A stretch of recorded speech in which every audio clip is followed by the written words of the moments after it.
Over half the men who volunteered for Bomber Command either didn't survive, were wounded, or ended up as prisoners of war. Cy Grant was one of those whose Lancaster bomber failed to return. As soon as we got over the water, he said, "We ain't gonna make it, guys. You've got to turn around and you've got to bail out." Soon we got around, bail out, went forward. In the order was the bomber would go first. Because he was sitting He was sitting on there, and then the flight engineer, then me, and then the pilot. By the time I got down there, I found these two guys had not budged. We had been stuck under this escape hatch, which, as you can see, is very, very small, especially if you've got all that gear on you and a parachute. Next thing we knew is that the plane blew up, and I was falling into space with searchlights all around. Now this was like a dream world. It's a very strange feeling. In 65 years, Cy Grant had never been back to the site of the crash. We decided to take him back to meet the people who pieced together the story of that final, fateful mission. With hindsight, it's clear if the plane hadn't disintegrated after the explosion, the faulty escape hatch would have meant certain death. A black man in occupied Europe would have found escape impossible. Cy relied on Dutch locals to tend his wounds before his German captors showed up. Here you are coming down in enemy territory at night. In the distance you can hear dogs barking. The next sensation was like a big shadow coming up to swallow you, which was the earth. My feet landed on the ground and I was running in that direction. To meet you. Unbeknown to Cy, the family who looked after him so briefly still owns the farm where he sought refuge. The son of the pregnant woman who dressed his wounds is now 65. Have you got a picture of your mother? Yes. Can we see that? Yes, of course. Please, let us see that. Your father and mother were out in the front, and the Germans were threatening them. Where is my parachute? Yeah. Back then, it took a while for the RAF navigator to think that being black might make escape more difficult. It only occurred to me, really, when later on, when the Dutch policeman handed me over. No, he was taking me to his home to hand me over to the Germans. That's the only time I said, this is going to be ridiculous. I could take his gun because his gun was sticking out of the back. And as I moved my hand to grab his gun, he said, "I won't do that if I were you," or words to that effect. I didn't know he spoke in Dutch. And then I suddenly realized how ridiculous it would be for me to be in my uniform. I'm black, to be trying to escape from Holland into Belgium down into France. Well, at long last. As an 11-year-old, Joost Klootwijk had raced on his bicycle to the scene of Cy Grant's Lancaster crash. Look at you, I am very good. And I had all correspondence with you in 1980. 1980, we didn't... I have all the letters. Yes, with yes. You know, I can show you. I know. Ja, it's a long time. It's good to see you. Je had een goede trip. I trip had was good. Good trip, but I didn't sleep last night. I was so excited Like about me, coming. like me. I couldn't sleep. Hundreds and hundreds bombers. And every bomber had 4 engines. So it was over 1,000 engines.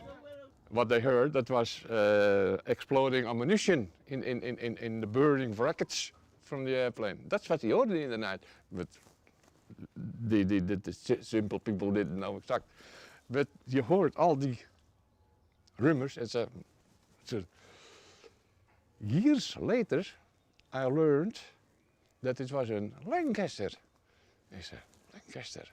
And that was, I think, also in the 17 years, in 1970s approximately. Lancaster, 7 crew members on board.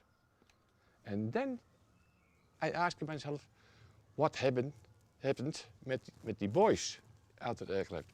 And what was the reason of the crash? All questions and questions. Nevertheless, these bombers passing overhead meant liberation for the Dutch. It's left an enduring legacy of gratitude. So what does it mean to you to have this to meet him. Fine man here. Yeah. Oh.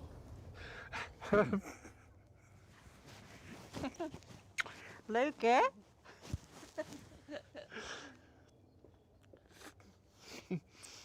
Very emotional. The crash site made a profound impression on the young Joost. He knew the neighbouring Grunveld family who lost their mother when one of the Lancaster engines crashed through the farmhouse roof. And the farmer itself was just out his bed. There was so a lot of noise in the air. So I came at bed and I did a paar steps to the window. And at the moment that he was by the window, and the floor, die teared off just behind him. And the engine and his wife was what they found him back in the cellar.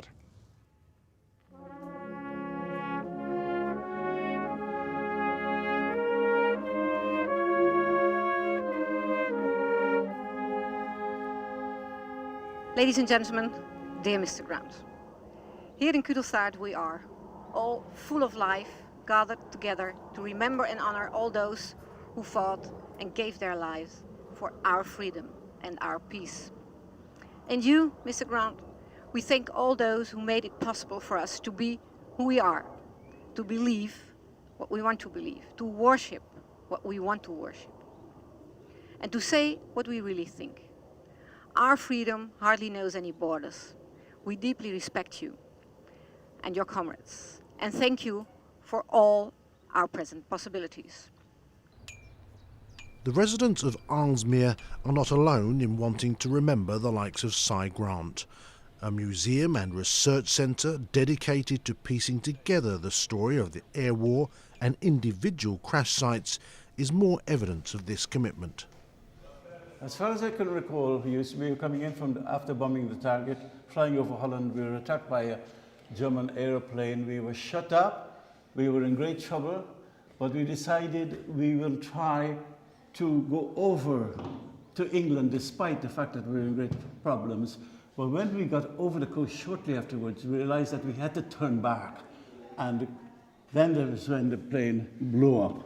Yes, and then the plane disintegrated and the main wreck came down on this location and Mr. Grant landed here with his parachute and was later that day on the farm of the family Bullock, where he later is picked up by the local policeman.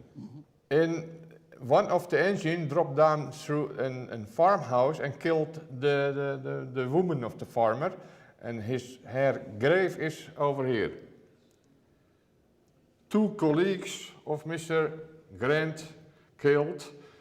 Here is the grave of Ronnie Hollywood, the flight engineer. He was killed in the crash. And the tail gunner, Edison, who died fine in the hospital in Amsterdam. And his grave is here in the Oosterbegraafplaats in Amsterdam. Well, they always saw them as the liberators. I mean, to stand face to face to a liberator is a different aspect. You know the names, you know the stories, but to see them in real life is very emotional, so it's beyond words. And they see them as the liberators, and that's why we remember and celebrate always our Liberation Day on the 5th of May for those people.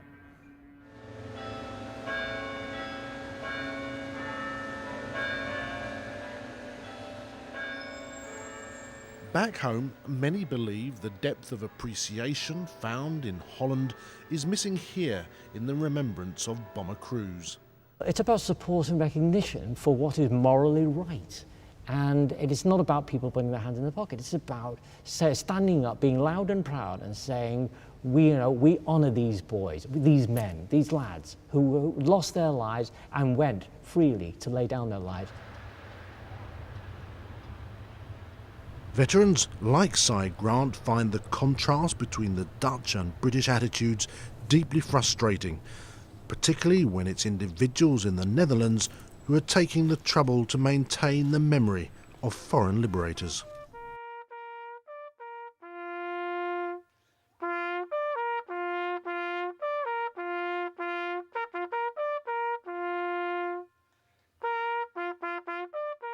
Meeting 65 years on, Liberator and Liberated still insist it's their duty to remind us why so many men failed to return.